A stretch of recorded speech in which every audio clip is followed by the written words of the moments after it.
विभाग ने ये जो अंतर्राष्ट्रीय आयोजन किया है यह अपने आप में बहुत सफल और महत्वपूर्ण है, क्योंकि प्रेमचंद का जैसे कुछ वक्ता ये कह रहे थे कि वही बातें।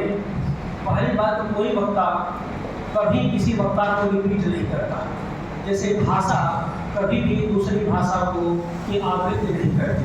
इसलिए यह कहना कि वही बातें, यह सब मतलब अच्छी बातें नहीं है। प्रेमचंद के बारे में जो भी बोलता है वो अपनी बात बोलता है और नए तरीके से बोलता है, तो उसमें उसका युग सत्य होता है। आज के वक्ता आगे के दिनों में जो वक्ता होंगे जो बोलेंगे उनका अपना युग सत्य होगा, और उनका युग सत्य नहीं होता। उनका अपना इतिहास बोध होता है, उनके अपने स्वाधीनता की सोच होती है, उनका अपना वैकल्पिक सामाजिक सांस्कृतिक मेरिट होती है। तो ऐसा नहीं कि वही बातें कोई बोलता है। हाँ, बार बार अनेक लोगों के द्वारा बोले जाने से हमारा रचनाकार और प्रशस्त और निखर करके साफ सुथरे तरीके से बाहर आता है। प्रेमचंद पर जितनी चर्चाएं होती हैं, प्रेमचंद और निखर करके हमारे बीच आ जाते हैं, और प्रेमचंद के भीतर जो कुछ प्रकाश कण है, जो रोशनी है, जो उष्मा है, उसका और दूने वेग से संचार होता है। तो प्रेमचंद की महत्ता तो यह है कि जितनी बार वहाँ पर जाइए उतनी बार नए सूत्र वहाँ से मिलते हैं, और एक आदमी को नहीं अनेक आदमी को मिलेंगे जो बात वहाँ जाएगा। इसी नाते प्रेमचंद यूँ ही सम्राट की पदवी से सुशोभित नहीं किए गए, उनमें सम्राट लायक था, लेकिन वो ऐसे सम्राट थे जिनके दिल पर जनता शासन करती थी, जिनके दिल पर जनता का राज था।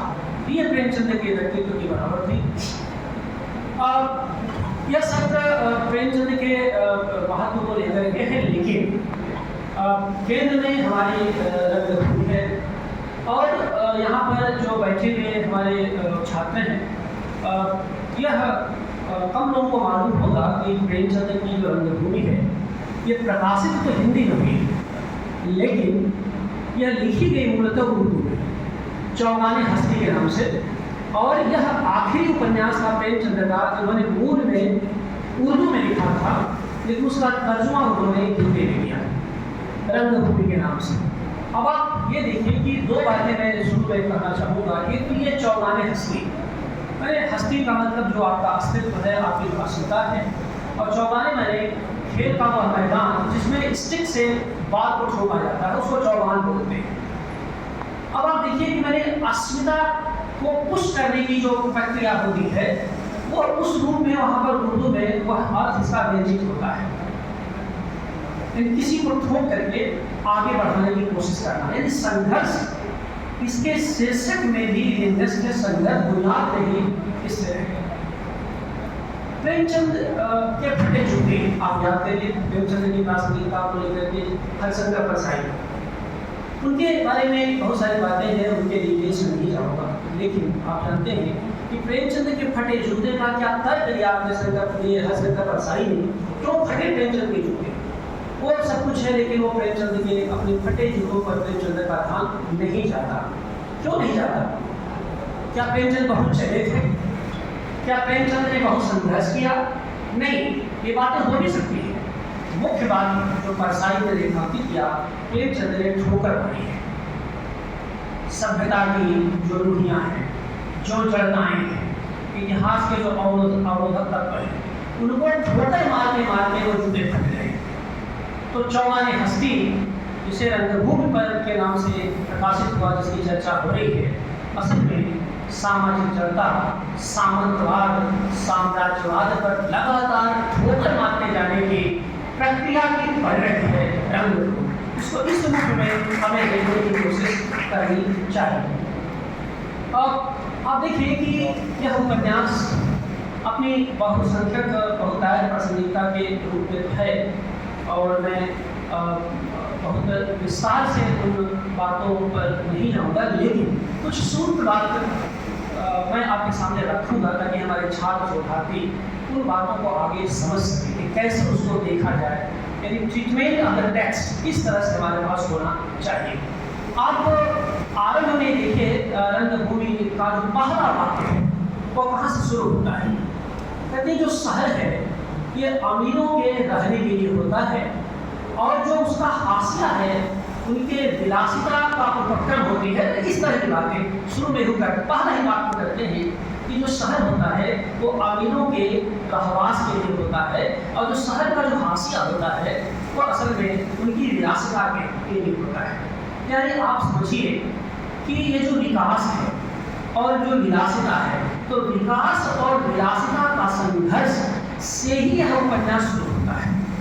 और आप देखिए इसका जहाँ समापन होता है, यहाँ समापन देखिए कि समापन में 2 स्थितियाँ मौजूद हैं स्पष्ट रूप से। भरत सिंह पराजित हो जाते हैं, सब कुछ हो जाता है, उनकी पत्नी उन्हें छोड़ देती है, सेवादल में शामिल हो जाती हैं, और तमाम जो विनय के मृत्यु के बाद जो स्थितियाँ बदलती हैं, सेवादल जो छूटा हुआ था उसमें डॉक्टर गांगुली के साथ हिंदू ये सब मिलकर के जहाँ पर उपन्यास समाप्त होता है, ये सब सेवादल का विस्तार करते हैं। लेकिन राजा भरत सिंह जो होते हैं उन पर कोई असर नहीं होता। वो कहते हैं कि जिंदगी तो ऐसो आराम के लिए है, और ठीक है जितना दिन मिला हो लिया जाए, क्या होता है। यानी प्रेमचंद शुरू से लेकर आखिर तक इस पूरे उपन्यास में, जैसे अन्य उपन्यासों में करते हैं, निष्कर्ष नहीं देते, वो स्थितियों को रख देते हैं, वो अपनी कहानियों में भी अपने उपन्यासों में भी, और संकेत में यह बताना चाहते हैं कि उनकी क्या पक्षधरता है, लेकिन अपने पाठक को बहुत भीतर तक आंदोलित कर देते हैं कि तुम चुनो, ये सारे विकल्प हैं, अब चुनना तुम्हें है, कैसे तुम्हें चुनना है। तो प्रेमचंद की जो ताकत है, प्रेमचंद जैसे हम लोग बार बार कहते हैं कि आप देखेंगे कि जब आप रामचरितमानस को पढ़ेंगे, वो बहुत शानदार काव्य सब कुछ है, लेकिन वो चीज़ कवितावली और मेरे पत्रिका में आपको नहीं मिलेगी। लेकिन रामचरितमानस के हर 10 पारी, हर 10 दोहे के बाद भगवान राम की कुछ ऐसी प्रशंसा करेंगे तुलसीदास जिसमें ये दबाव लगेगा कि नहीं, आप इसके अलग अगर कुछ सोचेंगे तो मामला गड़बड़ है।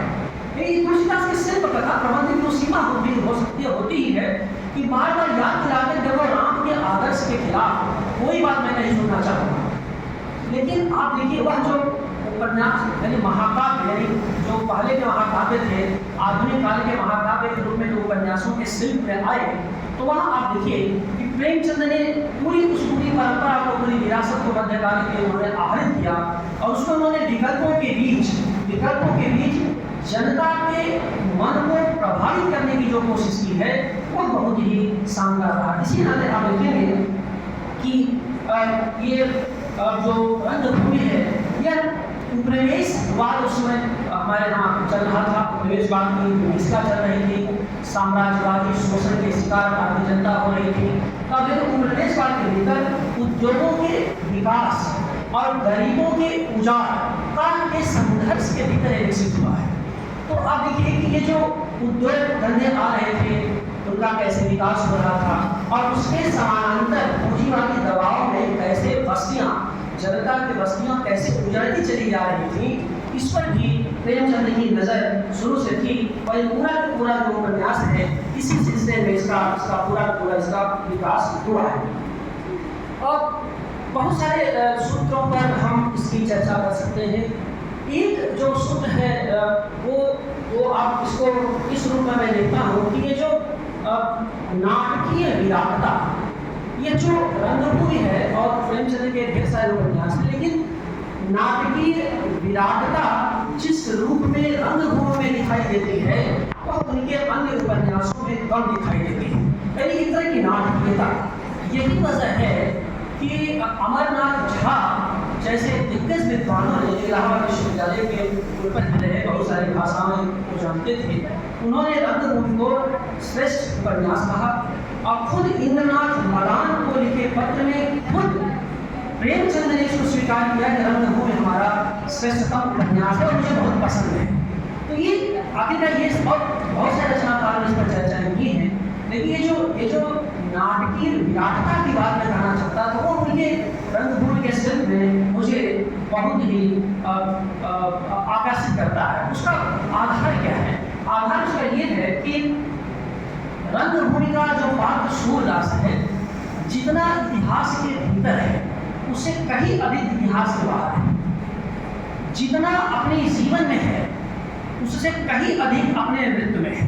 यानी भारतीय समाज को जीवित सूरदास उतना प्रभावित नहीं कर पाया जितना मृतक सूरदास ने प्रभावित करने में सक्षम रहा।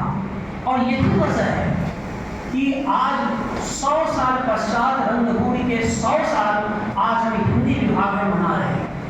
यह तो सूरदास के नृत्योपरांत जो सामर्थ्य थी, जो ताकत थी, यानी उसकी जो गूंज है, उसके गुण की जो ख्याति है, जो सुगंध हमारे तक आई है, अभी नहीं आगे आने वाले न जाने कितने सालों तक हम इसको याद करते रहेंगे। और यह सूरदास की वह अपराजेय शक्ति का प्रतीक था, जिसमें कि एक तरफ झोपड़ी थी और दूसरी तरफ फैक्ट्री थी। तो फैक्ट्री और झोपड़ी के बीच का भी जो द्वंद्व था, उसके भीतर से अब फैक्ट्री बहुत आक्रामक होती चली गई, झोपड़ी बहुत शिथिल होती चली गई। लेकिन झोपड़ी की जो ताकत थी और जिस ताकत के दायरे में सूरदास खड़ा होता है, वही ताकत आज हमारी जनता को, भारतीय जनता को सामर्थ्य देती है। और यह असल में प्रेमचंद का कुछ और नहीं था, स्वाधीनता बोध था। और याद रखिए कि प्रेमचंद का यह स्वाधीनता बोध कहीं बाहर से नहीं आया था, वो छायावाद के भीतर, छायावाद छायावाद का आंदोलन कविता में चल ही रहा था, गांधी के नेतृत्व में भारतीय स्वाधीनता संग्राम भी चल रहा था, ये सब सारी चीजें थी।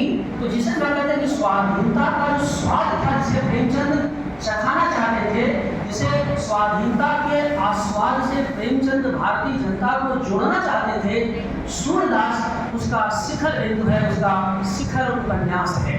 और इसी नाते देखिए उसी समय जयशंकर प्रसाद है, और जयशंकर प्रसाद ने जो भारतीय क्या प्रसाद की जो स्थापना देखिए, कला और निबंध में क्या कहते हैं कि आत्मा की संकल्पनात्मक अनुभूति, वही बहुत ही पारिभाषिक शब्द है और उसकी बहुत सारी व्याख्याएं भी हैं। लेकिन आत्मा की संकल्पनात्मक अनुभूति में बुनियादी तौर पर भारतीय संस्कृति में व्याप्त स्वाधीनता के वे मूल्य हैं जिसको प्रसाद अपने युग शक्ति के दायरे में अर्जित करना चाह रहे हैं। इसी नाते वहाँ पर प्रसाद नियतिवादी नहीं है, प्रसाद भाग्यवादी नहीं है। भारतीय चेतना के अंतर्गत जो शक्ति के कण थे, उनको रेखांकित करने की कोशिश कर रहे थे, और बार बार जो शक्ति के पुंज हैं, उनका बुनियादी संबंध स्वाधीनता की चेतना से था। तो प्रेमचंद ने जाने अनजाने, और दोनों दुनिया में एक दूसरे गहरे मित्र थे, दोनों बातचीत करते हैं, तो प्रेमचंद ने भारतीय संस्कृति में व्याप्त जो स्वाधीनता की चेतना थी, उसको युग सत्य से जोड़ करके इस उपन्यास में या आगे के उपन्यासों में से गोदान वगैरह में उन्होंने इसको दर्ज करने की पूरी तरह से कोशिश की थी। तो आप कह सकते हैं कि उनकी जो स्वाधीनता की जो आकांक्षा थी, वह रंगभूमि जैसे उपन्यासों में फलीभूत होती है, जिसका विस्तार आज 2024 तक हम तक आ पहुंचा है। तो इस रूप में ये जो स्वाधीनता का स्वाद था, यही असल में भारतीय संस्कृति के आंतरिक लय थी, जिसे प्रेमचंद जिसको रेखांकित करना चाहते थे कि भारतीय स्वाधीनता की आंतरिक लय। और ये जो आंतरिक लय है, इसको आप ये कोई वायवी छायावादी कविता में नहीं कर सकते। आप देखेंगे सूरदास और मिठुआ के जो संवाद होते हैं, वो बार बार जलाएगा, बार बार बनाएगा। ये जो बार बार का शब्द है, यही वह जो है आत्मा की संकल्पनात्मक अनुभूति है, जिसमें स्वाधीनता की चेतना मिठुआ और सूर के पारस्परिक संवादों में दिखाई देती है। ये जो भारतीय जो जिज्ञासा है, कि हार करके, इसमें आप देखिए एक संदर्भ है, सूरदास जब मृत्यु के बहुत करीब होता है, तो डॉक्टर गांगुली आते हैं और कुछ दवा का ड्रॉप डालते हैं। तो डॉक्टर गांगुली से जो कहता है सूरदास, वो बहुत ही मार्मिक है। कहता है कि हार कर हम तुम्ही से खेलना सीखेंगे, तुम जीते हम हारे। क्यों? तुम इसलिए जीते कि तुम मिल करके रहे, तुम मिल के रहते हो, और हम जो है फ्रैक्चर हैं, हम बिखरे रहते हैं। लेकिन इसी तरह से एक दिन हम भी जीतेंगे मिल करके। ये जो एकजुटता की भावना है, क्योंकि कोई भी स्वाधीनता की शक्ति, स्वाधीनता की अनुभूति बगैर सामूहिक समग्रता के संभव ही नहीं है। तो सामूहिक मूल्य के धरातल पर ही आप किसी अपनी संकल्प शब्द को उतार सकते हैं या उसकी पहचान कर सकते हैं। तो इस रूप में मैं इस बात को दर्ज करना चाहता था कि तो ये बात यहाँ रखना चाहता था। दूसरी बात मैं कहना चाहता था कि रंगभूमि के बहाने जो प्रेमचंद का महत्व है, जिसमें रंगभूमि के पहले वे सेवा सदन लिख चुके हैं, प्रेमाश्रम 2 उपन्यास लिख चुके हैं, तो उसमें मुझे लगता है कि पढ़ते समय आप देखिए कि अपनी जो युगीन बौद्धिक सघनता प्रेमचंद की रंगभूमि में, तब युगीन बौद्धिक सघनता के लक्षण भी मुझे दिखाई दे। अब तदयुगीन बौद्धिक सघनता का मतलब ये है कि आप देखिए कि